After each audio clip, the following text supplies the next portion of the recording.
All the mics are hot, even me.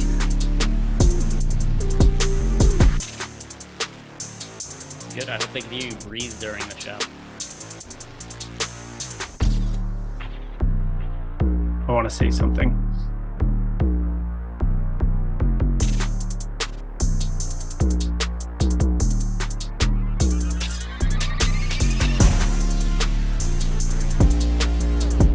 What is happening, everybody? It is time for a real MLB Live Before Lock. Not that bullshit they had yesterday. Not a 3-game slate where the games are spaced out with 1 game every 2.5 hours.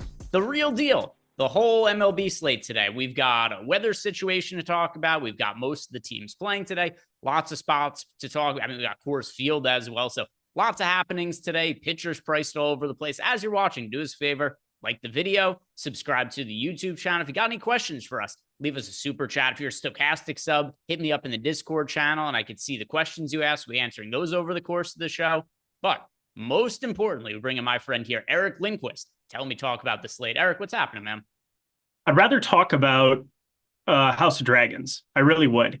Because So I told myself, so last season I was watching like, not spoiler videos, but like after the episode would come out, I would go back and I would watch everything that happened in like a recap video format. There are a couple of really good people on YouTube who cover that. It's pretty much like all of my recommended YouTube feed. But the end of this 3rd episode, you and I have to talk about this because I don't understand what she's realizing in the moment. And I'm not going to spoil it for anybody who hasn't seen it, who's been watching the show. But like, do you get what just happened for the ending of it? Because I watched it about an hour ago with my wife, and we just didn't remember what it is that she's realizing there, like when they're having the conversation. Oh, okay. Yeah, I'll tell you afterwards, because yes. Okay. Yeah. We'll talk about it afterwards. It's driving me nuts. We could do a whole powwow talking about House of the Dragon. I was texting with one of my friends about it a whole bunch yesterday. So, I'm balls deep. That's my favorite. I don't watch that many live TV shows, but that's my favorite show on right now. I've said on this channel before too. I like House of the Dragon better than Game of Thrones, but also part of it too is Game of Thrones, just the ending of it kind of spoiled it for me. And because I know the source material, I do know what the end of House of the Dragon is. So it's something where like, I really like the ending and I know it's going to have a good ending. So yeah, I'm all about it. We'll talk about that afterwards. Hopefully. Kyle Gentry. Not watching House of the Dragon, didn't watch Game of Thrones, all that. Go check it out. I promise you are not going to regret it. Beyond that, how is life going for you, Eric? It was good. I want to address one more thing. Kyle Gentry, that last scene was pointless and the worst last scene of the season so far. The end of season 1 was absolutely insane. The end of episode 2 was absolutely insane. You can't have an absolutely insane ending of every single episode, but it was more of just like, I don't know what they're referring to, so it doesn't matter. So coming forward, if you guys watching the show, there's going to be a lot of battles and just a bunch of characters dying. So if you like the dragons and the action and gory and people dying, there's a lot of that coming as well. And we should do live reactions to House of the Dragons on playback. Man, I am not remotely sober on a Sunday night when I watch that. Okay. That would be fair. That would be difficult. Yeah, that's fair then. All right. Well, that's it. I just wanted to bring that up to you because you are the master when it comes to this television show. You know all of the things, and was just trying to figure that one out. It's been puzzling me for the last hour. Yeah. We'll talk about it after we talk about some baseball. After we get to lock here. First, let's talk about the weather, Eric, because we do have a bad weather game once again in Kansas City. Like, what's the deal with the lightning and thunderstorms in Kansas City? It seems like it's an issue every few days. And it looks super dicey right now. I'm going to pull up the Kansas City weather. Last I had looked, it looked like we've got right around a 50% chance of thunderstorms right at the start of the game. And then it's like a 50% chance of thunderstorms throughout the night. So it's a game I can't confidently tell you is going to get canceled. I can't confidently tell you that it's going to play either. So it's a game that it really looks like a coin flip. There's also some ownership going to Tampa Bay. They look like a pretty good team to be rostering if the game does play. So I want to know from you, Eric, how are you going to play the bad weather game in Kansas City before we start talking about all the individual players on the slate? Yeah, it's out of my pool right now purely because we have Coors Field, we have Wind and Wrigley, we have the Dodgers against an opener followed by Ryan Nelson. We have Philly against Wisniewski in that weather game with the wind at your back. You have the Yankees against Ashcraft at home. You have so many good offensive spots that, like, for me, I understand Zach Littell 3.1% ownership share. You're getting positive leverage because people are probably a little bit scared of it. But if I miss out on like 4 or 5%, for me, it's like I don't want to get stuck with like 1-off, 2-off pieces from this game. I'd be more apt to like, all right, if I want to have like 2 or 3 5-mans, if I want to throw a couple in last second and just like rearrange some things, if it looks okay, or, if they say that it looks a little bit dicey halfway through the game, or, maybe they can get the whole thing in, maybe I'll hand build out a couple. But right now, I took it out of my lineups right now. It's a large enough slate where losing out on that 4 or 5% top stack percentage, it's not like people aren't going to play it unless we get the absolute red alert. But for me, I just took it out of my pool for now. It just makes my life a little bit easier.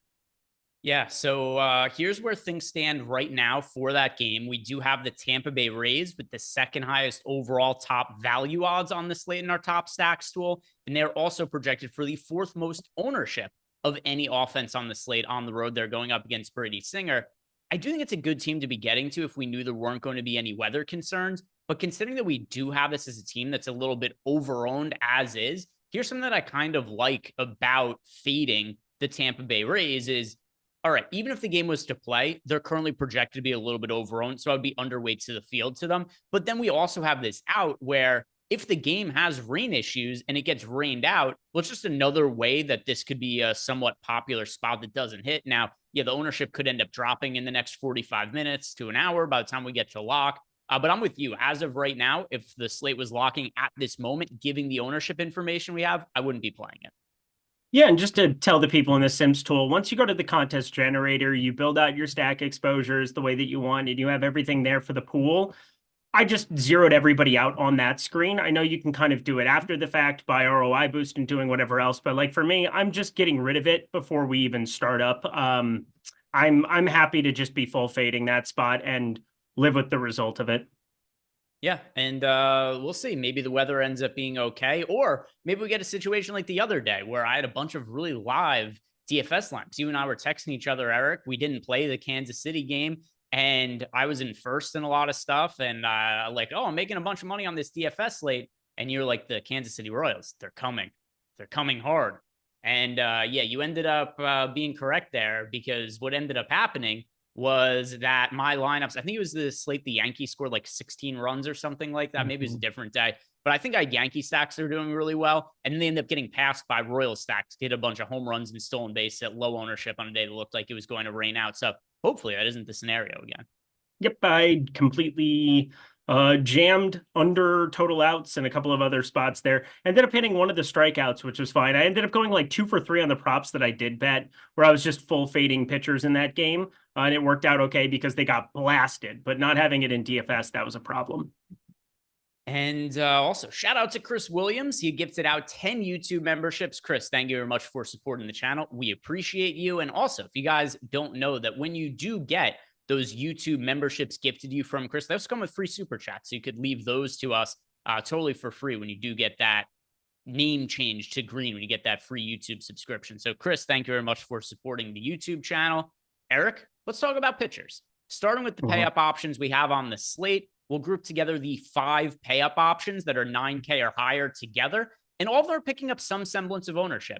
Grayson Rodriguez, Ronaldo Lopez, Luis Gil, Dylan Cease, Tyreek Skubal. These pitchers are all priced $9,400 or more, and they are all projected to also have at least 12% ownership. 12% ownership going to Skubal. We've got 14% ownership to Ronaldo Lopez, then 24% ownership to Dylan Cease, 28% ownership to Luis Gil, 24% to Grayson Rodriguez. If you're paying up for one pitcher today, who is your preference? Dylan Cease. Dylan Cease looks really good to me. He's the guy that I'm getting the most of on the top end, and he is my second highest owned pitcher overall. I really like getting to Dylan Cease of anybody else. The Texas Rangers, they have been brutal against right-handed pitching, not just, recently, but this entire season. They're sitting all the way down, and now I lost my spot, 90 WRC plus. And Dylan Cease says the kind of stuff where it just feels really, really secure up here. My issue with Tyreek Skubal is I like the Minnesota side a little bit today. The weather is not his friend. He's also starting to give up some contact here. He's your AL Cy Young favorite, but that's going to be helping me get to my Minnesota Twins. They're carrying a 4.1 opposition total here in our top stack, or in our top pitchers tool. And then Luis Heel, we all know what those issues have looked like here of late. It's a great strikeout. He has the best matchup of the three from a strikeout perspective. But with the walks and the contact and everything else going on up here up top, Dylan Cease just feels comfortable, if you will, in my lineups. And we know what kind of upside he has just with the stuff. It's close for me between Cease and Heel, and it's for a particular reason. If you told me that Cease and Heel are actually going to have the same ownership, the answer is going to be Dylan Cease for me. Overall, Heel's numbers are really good for the year. He's been terrible as of late. He's had some setbacks, and it's something that we did think there was some regression coming. Not that we thought it meant all of a sudden he was going to just be a guy who give up a million runs and score negative fantasy points. Can't get out of the second inning, 9 hits against Baltimore, just disasters. Yeah, it was not fun having infinity of him. I can tell you that much. 8 hits against Baltimore, whatever. I do have a gut feeling, though, that Luis Heel is going to come in lower owned than projected because he's had a couple of starts that were so bad. And I do think some of that recency bias ends up being pertinent to people. So while we do have him projected for 27.5% ownership is the exact number, I actually think it's going to come in a little bit closer to 20%. So when I built my lineups in the lineup generator, the contest generator before running the Sims, I actually lowered the ownership projection on Luis Heel in the contest generator by giving him a down boost arrow, just because I think the field, not they're going to totally get off of him. I just think he comes in a little bit lower owned because his last couple starts were so bad. And it's kind of one of those scenarios that it kind of goes above and beyond just what the date is, because it's 2 starts and he was popular in those starts. He was popular in those starts. And I mean, I got completely shelled in both of them because I've been a Luis Heel guy since day one. I will continue to be a Luis Heel guy, but I'm a little bit underweight to 27.8%. I'm sitting at 24% right now. I don't know if I agree with you. I think most people who play MLB DFS, especially 150 maxers, especially everybody else, can recognize that Cincinnati is the best strikeout matchup of the top 4 most expensive pitchers. Between Skubal, Cease, Heel, and Lopez, nobody is looking at Heel against Cincinnati and not recognizing that they have a 25.7% K rate, 3rd highest in baseball against righties, and just an 85 WRC plus. Now, he's been bad. It is in Yankee Stadium. I hope that you're right and that, the ownership comes a little bit lower on him. And then, 25% of him looks pretty good, I would say. Right now, I feel uncomfortable. It's probably the first time I've been on Luis Heel, period. But Texas and Minnesota and San Francisco, I mean, these are not good strikeout matchups. San Francisco, the best of them, 21.7%. And then Minnesota sitting there at a pretty muted number against lefties on the season, 19.9%, 6th best at avoiding strikeouts against southpaws. And then, I mean, the worst of it from a strikeout perspective is Texas at 19.7%, but they are so brutal. Cease pitches deep into these games. I feel pretty darn good about firing him up the most out of everybody, currently in 38% of my lineups. Yeah. And then overall, the biggest issue, and also if I'm just telling you guys, pick one of your favorite pitchers, I'm going to agree with Eric and say Dylan Cease. I do just wonder, though, how low could that ownership potentially get? I hope so. Not that he's going to be 5 or 10% owned, but when you're trying to build, like optimal lineups relative to ownership, it does make a difference if somebody's closer to 30% or close to 20%. And I do think you might get a little bit closer to that 20% number. Any other takes amongst the highly popular pitchers on the high end? Anybody else you're prioritizing or maybe trying to get away from? Yeah, Grayson Rodriguez, I had 44% of. I'm going to get a little bit less on him. It might end up being Cease that ends up being my highest, but I was pretty concentrated on the top end of pitchers here. Amongst the 9K and above pitchers, Grayson Rodriguez, he gets Seattle. We know what Seattle does against righties. They strike out a ton, 28.4% K rate, 96 WRC plus isn't all that great. It's a great ballpark to be pitching in, huge upgrade for a righty, as opposed to the power-centric Baltimore park that you're looking at. Feel pretty good about Grayson Rodriguez in this spot. Yeah, I'm about even with the field on Grayson Rodriguez. I'm not getting to very much of Tyreek Skubal or Ronaldo Lopez. Skubal, you mentioned some of the weather concerns in terms of being a really hitter-friendly environment today. Also, if you look at our top pitchers tool, he's the most expensive pitcher on the slate. We also have him just far, far behind Dylan Cease and Luis Heel as far as odds to be a top-scoring pitcher on the slate. I only have 3% exposure to Tyreek Skubal. And as far as Ronaldo Lopez goes, I know he's been really good this year, but he was so terrible in previous years that I've just had a really difficult time buying into him being somebody who should be targeting heavily at these ceiling price points. So it's a good matchup for him against the Giants, but I only have him in 6% of lineup. So the way that I'm looking at it, Luis Hill, Dylan Cease, Grayson Rodriguez, I really prefer rostering those guys amongst the high-end pitchers. I'm with you. All right, let's talk about the 8K range then, where there's only one pitcher picking up ownership. We've got 4 pitchers that are priced around 8K. We've got our arch nemesis. Is Bobby Miller just our arch nemesis now, Eric? Yes, Bobby Miller. I still bet LA Dodgers -1.5, but I am going to short him in some pick 6 cards. It just is what it is. He's sitting at 16.5 fantasy score over there. I mean, it's been so bad. I don't know what to make of it. Why? Well, why can a guy who throws at 98, 99 not get swing and miss with his off-speed stuff that's actually a good offering? I don't understand anymore, Greg. Yeah, he has been. I mean, he's a pitcher who clearly has a lot of upside. He has some starts where he looks unhittable. I'll tell you the times that I've watched this year, he's looked very, very hittable. It's been massively problematic when I try to get to him as a contrarian option. I also don't find it to be necessary on this slate. He's 1% owned, not really getting to him in lineups. Brady Singer, I've got issues there with the weather situation, so that kind of takes him out of consideration for me. Nathan Eovaldi, he's expensive. I'd rather just find the few hundred extra dollars to get up to like Grayson Rodriguez and Luis Hill. And then as far as George Kirby goes, I do get him into some lineups. I get him more than any of the other players in the 8K range. I just don't have the 27% of him the field does. Yep, I don't definitely agree with you. I mean, there are such good pitching spots. I mean, when we talk about George Kirby and Grayson Rodriguez, they're both in fantastic spots. It's a difficult matchup for George Kirby, but more so the ballpark is very helpful for him. He went to Elon, and everybody went to Elon. Is just a master of their craft. That. So George Kirby is what it is. Like, I'm not a big George Kirby guy as it is. I think he's just getting by on efficiency sometimes. He's a good real life pitcher, but the stuff doesn't look all that shimmery. I'm not going to get to 26% of him here, but if I'm going to take a shot on like a 1-2% pitcher, we'll get to the guy that I'm going to play a little bit of in the 7K range. Is what it is. He's going to get fired up to some extent for me, but 8K range, I'm not going to be taking a lot of risks on Eovaldi, Singer with the weather. Bobby Miller, I have 1% of today. Thank God I don't have to jam this guy. So congratulations to him on his 35 piece that I've been waiting for.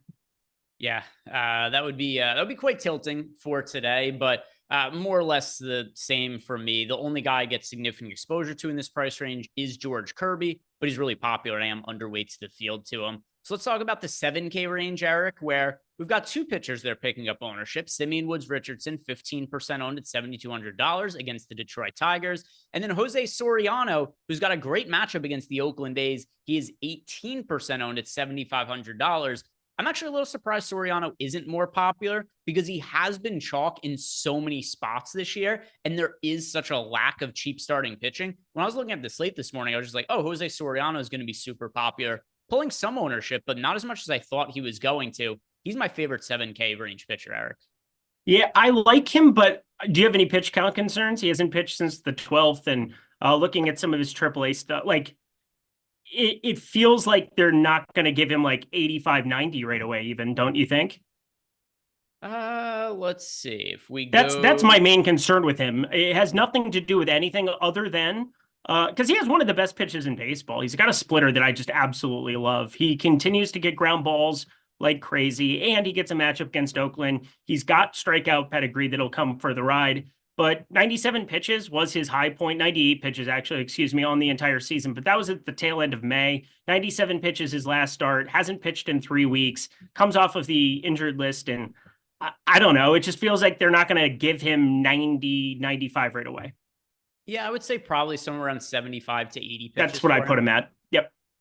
Something like that. He didn't have any minor league rehab starts. I was just pulling up his game log there. That's why he's not chalk. Yeah. Soriano. He would be chalk if we knew a pitch count, if like we had a clear-cut idea of like how far he could pitch. But I'm under the assumption that they would want to keep it somewhat in check. As he said, didn't have any AAA data to go off of, didn't find anything last night recording Lindy's stuff where I found it all that interesting, but with just a 5.5K prop, I did short that last night. Let me see where it's sitting at right now. I'm also interested to see what is his over under for outs at sports books. It's a good question. I just scrolled Twitter. No beat reporters had said anything. All right, so I'm on. All right, I've got all this prop stuff coming up here for you. Eric on Birdsong. No, that is not the guy that I'm going to be playing for what it is worth. We have still sitting at 5.5, but now, okay, so I was very, very early to the party. I shorted his 5.5 yesterday. It was at -110. It is now 4.5 a lot of places. The over is where it at. Okay, so under 4.5 is +126. There aren't even 5.5s available anymore. So yay to me. That's some fun CLV, but I just assumed that he was going to be on some kind of a pitch count. I put him in for 78 pitches last night for my stuff, and it was like, put him at 4.2. I thought it was a really good opportunity to take an under there. Oh, there's a 5.5 there at Caesars. It's -166 now. So there's no outs listed any book. They do not have anything listed for him. I'm assuming because they think the same thing I do, where this could go many directions. He is +142 to have over 5.5 strikeouts on FanDuel. But yeah, like you said, no outs proper that's recorded or listed anywhere. So kind of a little bit of a shot in the dark because he isn't all that popular. He's the one that I have the most interest in the 7K range, assuming he doesn't become more popular, but not anybody I'm willing to play like way more than 20% of or anything like that. But a little bit overweight to him. And then Simeon Woods Richardson at 15% owned. He's also viable, but not somebody who I'm like crazy about rostering or anything like that. But what are you planning on doing with Simeon Woods Richardson, Soriano in this price range? Because these are the only two guys that are getting any kind of ownership. Yeah, Woods Richardson's okay to me. I'm not a big fan. Shouldn't come as a surprise. Another Minnesota Twins pitcher that I fucking hate. There you go. He's not very good. 437 expected slugging, 10.3% barrel percentage. The nice thing he has going for him is the matchup. If you can get by Riley Green, Akil Baddoo, who can hit the ball hard but strikes out in metric ton, it's a good strikeout matchup. Like the tail end, everybody strikes out north of 29%, but it is still good hitting weather in Minnesota. I'm more inclined to be rostering Tigers up against him. He just doesn't have some kind of pronounced upside that I think you absolutely can't live without. 9.3% top 2 percentage, negative leverage as a result, nearly 15% ownership. I think most people recognize the matchup and they're probably okay getting to some. I have 4% of him at the moment. I have more of somebody that is priced a little bit above him and then 100 more than Siriano. Why are people not playing Spencer Arrighetti today? Yeah, so Spencer Arrighetti, who I was actually just about to ask you about Arrighetti because we got a question from our Discord channel. Einsteinium wanted to know any interest in spaghetti, he said, against Toronto. And it appears Eric does. So, Eric, what do you like about Spencer Arrighetti? High strikeout guy who produces fantasy upside, but I think I'm probably going to give away what your answer is. High fantasy guy who generates upside with his strikeouts, but isn't all that great from a real life perspective. But what do you like about Arrighetti today? Yeah, this matchup is interesting. Vlad Guerrero couldn't hold a bat yesterday, but he is now batting third today. I don't know how healthy he is. I'm assuming that he's a full go as a result. There's trade rumors about him and Bo Bichette potentially at the deadline, maybe them just starting over, trying to get some prospects. The AL East is a gauntlet. It's not really fair to be Toronto at the moment with how good Baltimore and the Yankees and Boston are and will be for years to come with how much they're spending. But there are two lefties that I really worry about in this lineup. And one of them just has power and nothing else, Dalton Varsho. And then Spencer Horwitz might actually be good. You know, he's a guy who hits for decent average, almost like 300 guy up against righties here as well. But I look at Arrighetti, 25.8% K rate to lefties, 24.8% to righties. So pretty comparable K rates on both sides of it. And 154 expected ISO to lefties, 150 expected ISO to righties. He's limiting power to both sides too. And when you look at this range, he's sitting with a 4.5K prop, but he's got better strikeout stuff than Zach Littell, than Simeon Woods Richardson, than Mercado, than Jose Barrios, than pretty much anybody down here. And then we get all of these like value guys that there's no real like popular piece there. I'm just a little confused that at 7,600, Toronto's not that bad of a matchup. They just don't bring a lot of pop to the table. And I mean, Vlad had just been red hot. I know Sean V loves when I bring up guys that are just on hot streaks right now, but 100 WRC plus, 19.9% K rate against righties. I think he's the kind of dude who could just find strikeout upside for you at absolutely no ownership. And it's weird that people aren't at least like 4, 5, 6% Spencer Arrighetti. For him to be at 0.9%, I've currently got 18% of him. Hey, dude, I mean, Sean V isn't alone. I also like when you tell me which guys are hot at the moment. And Spencer Arrighetti on the other side of this game, which I mean, I know you're talking about Arrighetti anyway, then talking about the Blue Jays bats. His underlying numbers actually have gotten to be quite a bit better. There was a while this year where he did have a really high ERA and his underlying numbers suggested that it should have been high. But now he's a 5.68 ERA with a 4.14 expected ERA, 4.25 FIP. So once again, not a world beater, but somebody who's maybe not a total just gas can like it seemed like he was a couple of months ago. But what's most important to me from a fantasy standpoint, 25.3% K rate. He got strikeouts at every single level he pitched at the minor leagues. When he pitches well, he generates strikeouts. He scores a lot of fantasy points. For 1% ownership, that's a good contrarian play, in my opinion. Thank you. Thank you. So I am going to be agreeing with you there. Anything else that stands out to you in the 7K range? If not, we'll talk about the punt options. Yeah, I just think he has the best strikeout upside of the grouping up here. Soriano, I'm assuming, again, I have him for 78 pitches. I'm not going to probably change much unless we get word that something is different there. But it's Oakland. He could find 6 strikeouts in 5 innings. That wouldn't be shocking whatsoever to any of us involved. But otherwise, going down shape, there's like one guy that I'm going to roster down here. It's not pretty. It's a difficult matchup, but he's about the only guy I have any interest in down here. All right. Punt options, and none of these guys are popular. The most popular cheap option, we've got a 9% owned. Who was it? Yeah, Mitch Spence. Mitch Spence is 9% owned against the Angels. Got Hayden Wesneski is 6% owned against the Phillies. Hayden Birdsong, 5% owned against the Braves. So it's not like these guys have 0% ownership, but they're also not popular either. Do any of them stand out to you to either differentiate a lineup or just maybe you think has upside that the field isn't recognizing? Yeah, you can sprinkle, Wesneski in if you want, Mitch Spence in if you want against the Angels. I'm going to get to a little bit of Hayden Birdsong at 6K. I don't feel great about Ryan Feltner in Coors. I don't feel great about Ryan Nelson against the Dodgers. And I don't feel great about Dallas Keuchel ever until the end of time. So the cheapest I'm really willing to go is Hayden Birdsong. And it's more of an unknown. We saw 40% strikeout rate against lefties in that first outing there. Going up against Atlanta, it is not a great matchup by any means. You have 4 lefties technically in there with Ozzie Albies being a switch hitter. You've got Kelnick, you've got Olsen, you've got Forrest Wall there at the 8 hole, but it's wind blowing in. We don't really know all that much about him. It's just a shot on price tag more than anything else. This is the reason I have 10% of him. I have 2% of Hayden Wesneski. I have 4% Mitch Spence in my 150. I don't see a whole lot of that changing. I don't really see anything else viable down here. Yeah, Mitch Spence has pitched relatively decent this year. 4.35 ERA, 3.79 expected ERA, 3.64 FIP. The issue, though, is he doesn't generate strikeouts. He has a 20% strikeout rate. He didn't generate a lot of strikeouts in the minor leagues either. So probably not a lot of upside there. But the matchup is so good against the Angels that if I have to roster one of these guys, he's the one I click on.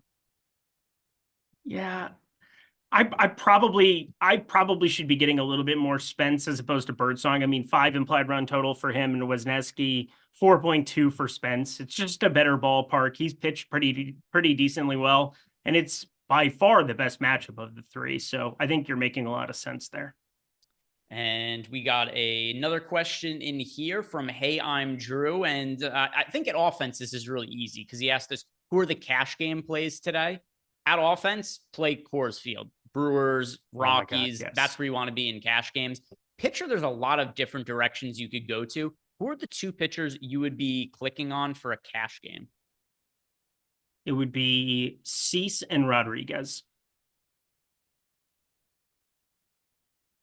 You could go Rodriguez and Kirby too. I don't think depending on what bats you really wanted to. I mean, that Seattle game, it's the best pitching ballpark over a 3-year average. It is a difficult matchup for Kirby. That's the main reason I don't want to deal with the best ISO team against right-handed pitching in all of baseball. There's enough power there, and it still plays relatively neutral for home runs up in Seattle.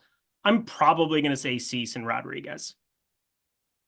You can make a case for Luis Gil, but there's just a chance that he's broken at the moment. I don't think that's the case. I'm playing him in tournaments today, but it's just in the interest of trying to align myself with the field in some of these cash game spots where players are similar. I do think Grayson Rodriguez and Dylan Cease is the way to go. Would you agree for offense, Coors Field?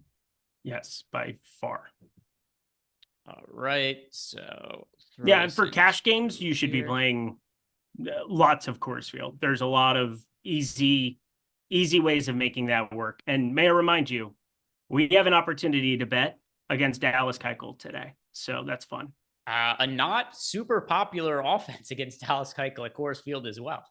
They're my highest owned team. I don't understand what's going on today, Greg. Anything else you want to talk about as far as pitchers are concerned? No, I do not. All right, so let's move on to the FanDuel side of things real quick. We'll look at that side of it. And then, Mike, if you wouldn't mind, start getting the lineup generator ready. We'll build some lineups in the lineup generator right after we talk about the FanDuel pitchers, which it's going to more or less be the same as what we talked about on DraftKings. So like 2 minutes, we'll build some lineups in the lineup generator for both FanDuel and DraftKings. But if we're building a lineup on FanDuel, Eric, we do have Dylan Cease, the most popular pitcher at 17% ownership. Here's something else that kind of stands out to me. Jose Soriano is 16.7% owned at $8,200 on FanDuel. That is a no-go for me because I think it's very unlikely he gets through 6 innings, so I don't want to play him at chalk over on FanDuel. If you're rostering one pitcher for a cash game on FanDuel, is it Grayson Rodriguez? Is it Dylan Cease? Who'd you go to in cash on FanDuel? It would be Dylan Cease. Same. Just take the most popular pitcher with the lowest implied total. I guess it's 0.1 off of Grayson Rodriguez, but Dylan Cease, friends, I just feel so secure with him on the mound relative to, I mean, he's gotten hit at times this season too, but like Texas has been so bad, and Derek Hill, double dong on Sunday inflates some of the numbers over the course of the last 7 days, 14 days, as you plug those in on FanGraphs too. It is still a bad offense versus righties. And then for tournaments, I like getting to Grayson Rodriguez because he's the same price point as Dylan Cease, and Dylan Cease is the chalkiest pitcher on the slate. Rodriguez gets overlooked, I mean to say. Only 9% ownership going to Grayson Rodriguez in that really high strikeout matchup against the Seattle Mariners. So for GPPs, Grayson Rodriguez is my favorite pitcher on FanDuel. You're getting for half the ownership of Cease, and I just don't think Cease outscores him at a 2-to-1 clip. Kyle Anderson to be signed and traded to the Warriors. I don't need to see that while I'm on this show. That hurts my feelings. He was barely even a part of the Wolves. I liked him, though. I liked him. He at least told Rudy Gobert when he was being a you-know-what. So I enjoyed that. Frenchman? Yes, that's what I was thinking, Greg. When he was being a Frenchman, that's what I was exactly. I mean, that's some would say it's one of the worst slurs you could call anybody. Calling him a fence riding neutral. So that's not going to hurt your Timberwolves all that much. And they also got, I forget the high draft pick they got because of the trade with the Spurs. Oh, Dillingham. I love Dillingham. He was the guy. Or whatever. Yeah, I can't believe he's there. I feel like he's like one of 3 prospects I actually knew stuff about coming into the draft, which, that's kind of draft that it was. But yeah, Dillingham is the guy I was very excited about. Yeah, so I don't think there was that much of a role for Kyle Anderson this year anyway. It'll be fine. No big issues there. I know. I liked him, though. Anything else that stands out to you on FanDuel that's different from DraftKings? I mentioned I like Grayson Rodriguez as my favorite GPP option. Is there somebody else you like as a GPP pitcher over on FanDuel?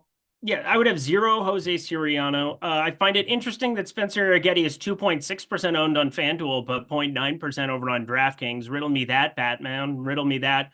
Hayden Wesneski is 6,600. I get that the wind is blowing out. I get that it is a spot with a 5 implied total, but like 6,600? Yeah, I could take a look at that.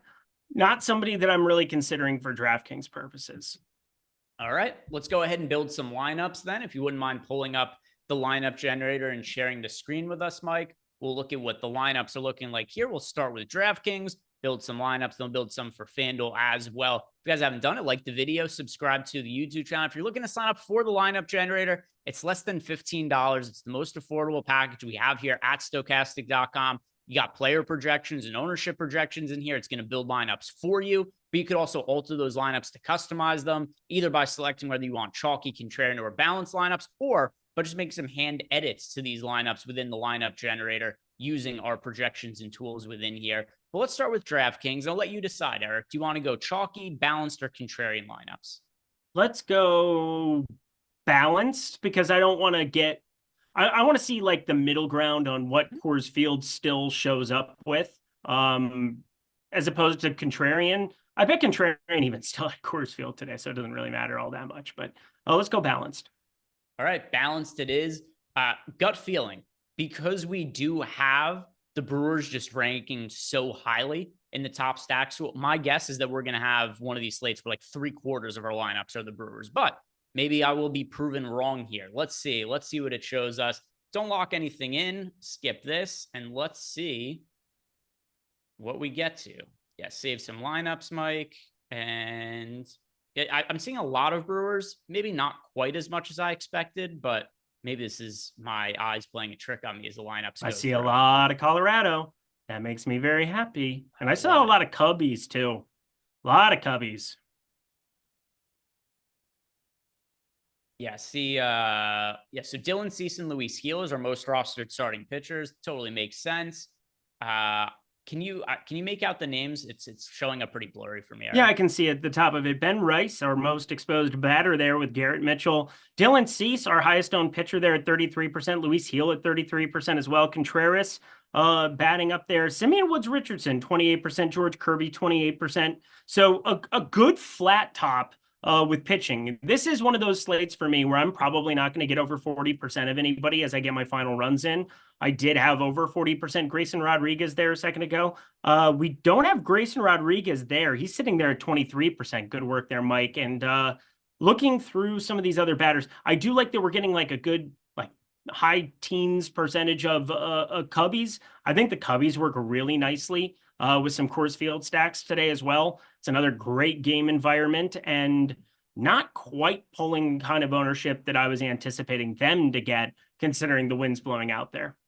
Yeah, so go to the stack exposures here, Mike. Brewers at the top, and what's that number? 55%. So it's a lot of Brewers, maybe not quite as much as I had anticipated. Then you're seeing the Rockies in a good chunk of lineups, but Brewers, Yankees, Cubs, Rays in that bad weather game. You could weed those players out if you don't want them. And then Rockies there. Those are the teams that we're really predominantly getting exposure to.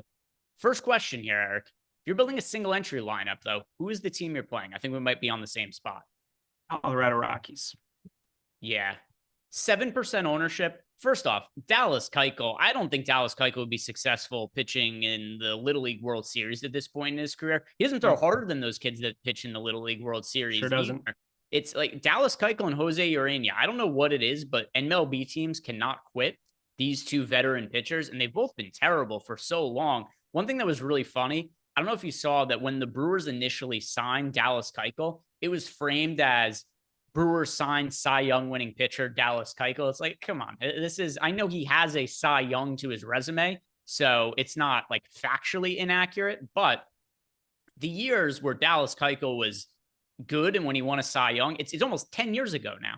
It's 2014, and he's only made one start. He got lit up, but last year, he made 10 appearances for the Minnesota Twins. I don't know why the hell the Minnesota Twins were trying him out there, but he had a 5.97 ERA, 5.59 expected ERA. 3 different teams gave opportunities to Dallas Keuchel in 2022, and he had a 9.2 ERA and a 5.49 expected ERA. 2021, he made 32 appearances for the Chicago White Sox and had a 5.28 ERA and a 6.15 expected ERA. This guy's been washed for so long. He throws like 85 miles per hour now.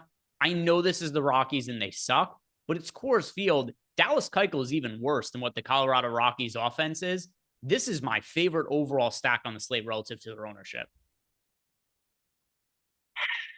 It's just so dumb. I mean, my Twins, now you're bringing back flashbacks. I had Cedric the other day, Cedric Phillips over on X, because I used to go on rants about what my Minnesota Twins were doing by having that idiot out there throwing baseballs still.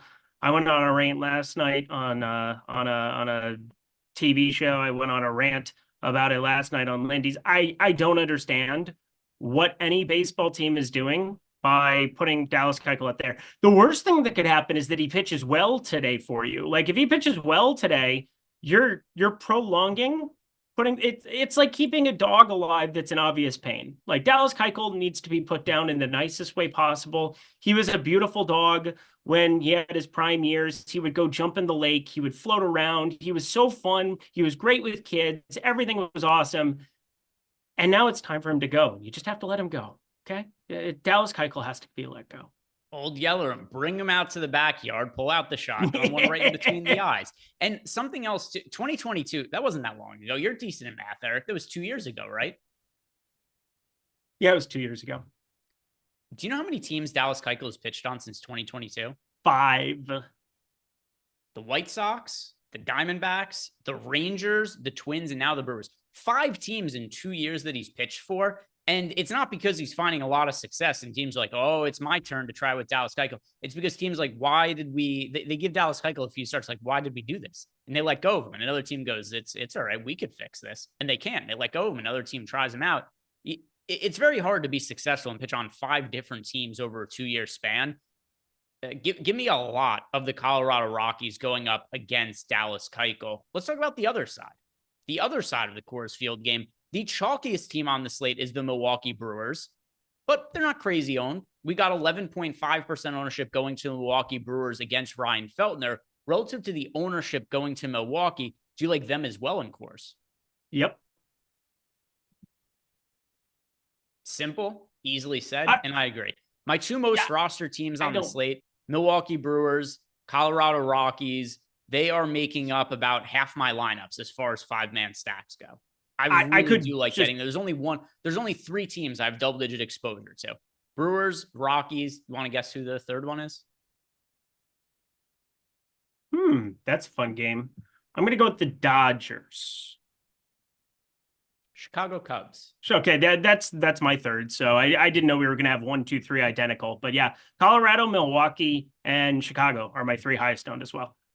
Yeah, so talking about the Chicago Cubs, we've got favorable hitting weather. Also, not crazy ownership. They're projected for, 6% ownership as a team for the Chicago Cubs. It's one of these games as well that it's in Chicago at Wrigley Field. Wind is blowing out, so that's a big plus to offenses. Not getting all that much ownership going there. And then you got Michael Marcado, who's going to be pitching as the opener for the Philadelphia Phillies. And I mean, typically bullpen games, I'm not really in love with the offenses just because bullpen pitchers typically tend to be better than back-end starters. But Mercado, even in the minor leagues, was never a good pitcher.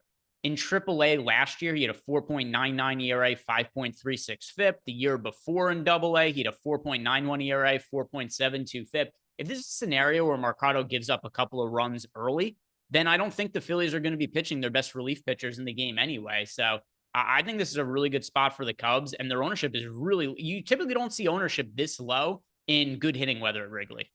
No, you do not. And that's partially because you have such an outrageous spot with Dallas Keuchel. You have such an outrageous spot, Ryan Feltner, against a Milwaukee team that has just been unbelievable against righties. 114 WRC plus. I don't really, it doesn't compute sometimes for me, but there is no doubt that they just continue to destroy righties in a way that I wasn't expecting coming into this season. It has sustained over a long enough period where something is true there. And you want to get to a ton of that, but I'm with you. This is a great game environment.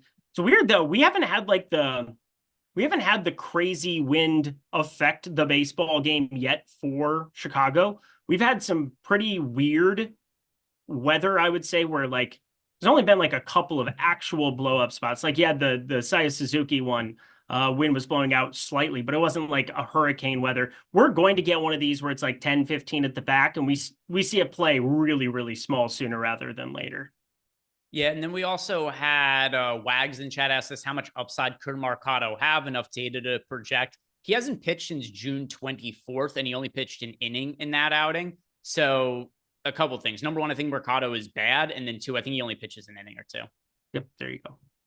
So no thanks there for me. Let's build some FanDuel lineups, see what's popping up there. If you guys haven't checked out Sleeper yet, sign up using the link we have below. Do a $100 bonus on your first deposit, and they always have free squares available over there as well. So something to take advantage of. Even if it is hard to find value on an individual slate, free squares will always get the job done. So sign up at Sleeper, link below up to a $100 bonus on your first deposit there. Let's see what we have here for FanDuel, if you wouldn't mind pulling that up on the screen, Mike.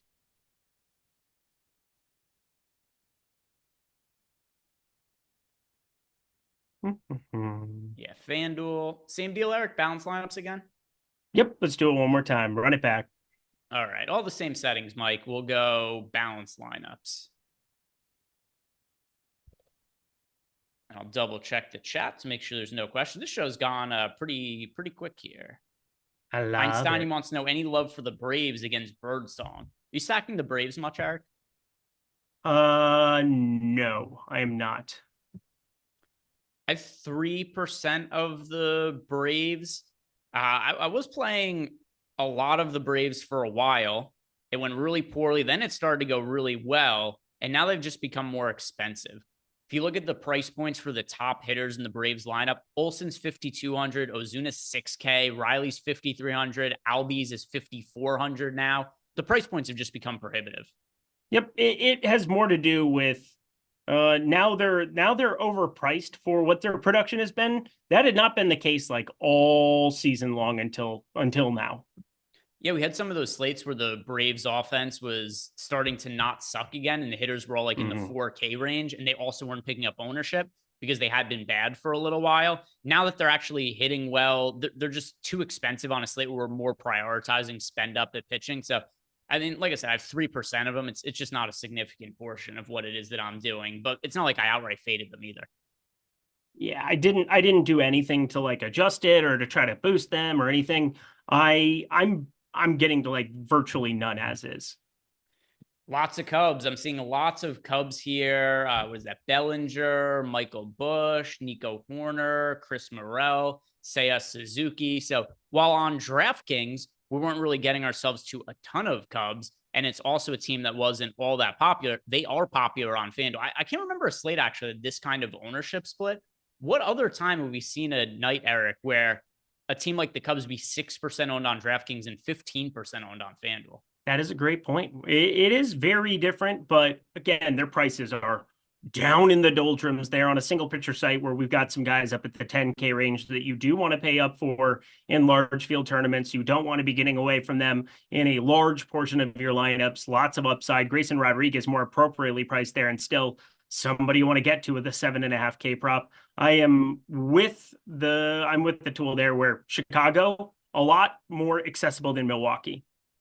Yeah, I mean, it's definitely a good team to be getting to. The ownership is just so much higher that it wouldn't be my choice for single entry. If I'm playing a single entry lineup on FanDuel, same as DraftKings, give me the Colorado Rockies. They are a little bit more popular on FanDuel, but 9% owned isn't an issue. And they still have this great matchup against Dallas Keuchel in Coors Field. So Rockies for me in single entry. Does it change for you on FanDuel with the Rockies being a little bit more popular, or still looking at them? It's Dallas Keuchel. My top stack percentage for Colorado is very different from what we have today. I have Colorado on both sites very, very high. I mean, on DK, I've got them nearly top stack 20% of the time. This is just Dallas Keuchel. I just took literally his mean numbers over the course of the last 3 years. And there's nothing that I could do to get away from Colorado today. Just absolutely nothing. It would still be my highest owned stack on FanDuel. I would not be getting away from it in any way, shape, or form. Yeah, man, I see the same way. I really like the Rockies, like the Brewers as well, but relative to ownership, I'll be higher on the Colorado Rockies for the slate. As far as our pitchers on FanDuel, I'm stealing Dylan Cease and Luis Heel. Let's see who else is showing. Let the boy watch. That's gonna be Dallas Keuchel today. Oh, that's interesting. Uvalde, not like a crazy amount, but some Uvalde lineups. some George Kirby lineups. I see some Simeon Woods Richardson. It's really spread out with the FanDuel pitchers. Cease, Heal, those are the ones the lineup generator is giving us the most of. And then it's kind of spread out beyond there with a bunch of pitchers showing up in a handful of lineups, which makes sense. Makes sense. My priority guy, though, is going to be Grayson Rodriguez there. Anything else you want to shout out about these lineups that we're seeing here? I do like, yeah, I mean, I think the pitching combination is perfect there. Cease, Heal, they would be the two guys that I would want to get to. They're my two highest owned now. Over on, oh, nope, still Grayson Rodriguez is still number one there. Is that what we were pointing? It was Luis Heal and Dylan Cease. I like both of them too. Those are my three highest owned pitchers today. All right. So let's go ahead. Also, because we've got about 10 minutes to go until lock here. What are you doing with Kansas City? Any changes as of now? I have 0% of them, and I'm going to keep it that way. I know the hitting weather is good. I just don't really think on this particular slate I want to deal with the headache of it. I go into Eric's 3-hour cocoon as soon as we hit lock, and I'll be watching the games. I'll have them on the TV. I'll have it on my iPad, and I'll routinely be checking in on stuff, making sure nobody gets late scratch, because this has turned into NBA sometimes. But I am still just going to be focused on tomorrow's betting slate, going to be focused on getting some bets in and firing up everything in that department. Don't want to try to deal with too much to have to realign everything to deal with Kansas City's headache. So for me, that's kind of a personal choice, I suppose, where I'm okay to live with it. If Kansas City puts up 15 runs, I'll live with it, knowing that I like Colorado way better. I like Milwaukee way better. And it's not like Tampa Bay or Kansas City are like unowned at the moment. So I am just hoping for a wash. It's a game that's still looking at the weather. Same deal, right around 50% chance of rain throughout the night. I view it as 50-50 to play. And that's just, even if it plays, it's not like you've won the slate. You still need them to be one of the highest scoring teams. So to me, on a slate of this size, I'm fading it and just hoping that's not the game that goes off, because I find the weather to be pretty risky there. Not going to say that it's guaranteed to be rained out. I just think it's 50-50 to play or not. Congratulations to everybody on the guaranteed smash, absolute smash that is Kansas City and Tampa Bay. Hopefully not. Hopefully not. My God. We've got Sean Jeezy asked us favorite single entry stack and pitchers. So Colorado. For single entry, my favorite stack is for sure going to be the Colorado Rockies against Dallas Keuchel. As far as pitchers, I think there's a lot of different ways that you could go with single entry pitchers. The ones that I think you should probably be prioritizing are Cease, Heal, Grayson Rodriguez. If you need to go cheap, like Soriano or Simeon Woods Richardson. For sure, the thing I feel best about in single entry is playing the Rockies, though. I've never felt better about stacking up a team than I have Colorado today. Like, it is the most confident that I've been that a stack is going to put up a very serviceable amount of runs in a very long time. What are the other offenses that are important to you that we haven't talked about, if any? Yeah, the Yankees going up against Graham Ashcraft, I think, is a really nice spot. I don't know if you've heard of Aaron Judge. He's pretty good at baseball. And if you are going to go to some cheaper pitchers, I'm getting some Spencer Arrighetti in my life to pair with the likes of Dylan Cease, Luis Heal, and so on and so forth. I think this is a pretty decent spot against Ashcraft. It's a phenomenal ballpark, obviously. It is a phenomenal lineup with Soto and Judge and Verdugo and Torres and Ben Rice for cheap at 2.5K. They have north of a 5 implied run total. The wind is pretty neutral. It's blowing across the field, but kind of out to left. If it moves anywhere towards that pole, you're telling me 80-degree weather, 50% humidity, and north of a 5 implied run total. I think the Yankees are a really nice contrarian stack to get to. Let me see. What do I have of the Yankees? I'm getting more of the Yankees as they're not even contrarian at the moment. I just stack. refreshed. They're the second most popular team. That's crazy now. That's crazy. Yeah, I have the Yankees as a secondary stack, not quite as many 5-mans, but getting to, like Judge and I mean, obviously Judge, but at secondary, that's where I like them. Just fine. And those are the guys that I'm getting to the most. I mean, Judge and Soto, high. I will get to them on most slates where they're going to go a little bit under-owned. Yeah, let's see. I'll sort by Yankees. And then also Ben Rice, he's a good source of value. Field is getting there, but he remains super cheap. So like Ben Rice for value, Trent Grisham, and then paying up for Judge and Soto a little bit. So they seem that's good. The way that I prefer to attack the Yankees. They are quite popular, so I'm underweight to them on the whole. Let the boy watch. Any other offenses that are of interest to you for any reason? If not, we'll do our home run picks and wrap it up here. Yeah, let's get ourselves the heck up out of here and talk some House of the Dragons. That's important to me. All right, friends in chat, you know the deal. Let us know who your home run pick is for the day. And Mike, let me know who you're picking at a home run too. You're gonna have to fill the big shoes of Jordan Klein, who goes with his favorite players from certain regions of the world. Eric, who are you picking at a home run tonight? I've got a couple of different home run bets, but from a DFS perspective, who do I want to go with? We didn't talk about the Phillies. I'm going to actually just keep Bryson Stott out. He's leading off. I think that's a pretty good one. Let's just head to Coors Field. Dallas Keuchel is horrendous. Now, the launch angle is generally something that he's kept down, but this first start, 51 pitches there, 15.6 degree launch angle off the bat. If that's going to be the case, give me these righties, specifically Ezekiel Tavar, 219 expected ISO against lefties, 21.2 degree average launch angle, only 5 home runs against lefties. I think he makes it 6 tonight. Because Jordan isn't here, I'm going to go with Shohei Ohtani. I have 11% of him in my lineups. Just shout out to Jordan. 4-1 out because he's on. Jordan's the only one who goes on vacation and complains about it the entire time. So, dude, Jordan over in Ireland so for Buddy's wedding right now. Obnoxious. I'm going to go with Shohei Ohtani. Let's see what we have from the chat here. And in chat, we got John Den is going with Alec Baum. We've got, where is it? Andy Bellman going with, I assume that's Cody Clemens. Wookie's going with I can never pronounce his name. Kyrgyzstan, the call up from the Orioles, one of their top prospects. Isn't that where Borat's from?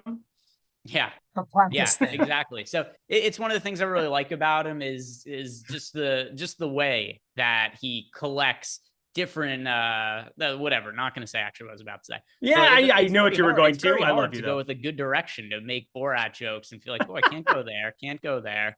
But yeah, that is where he's from. Cody Bellinger from Thomas Rensberger. Casey Leatherwood's got Verdugo and Bryson Stott. Wags going Nick Castellanos. Lots of Phillies picks. Trent Grisham from Sotex. Jorge Soler from Michael Kennedy.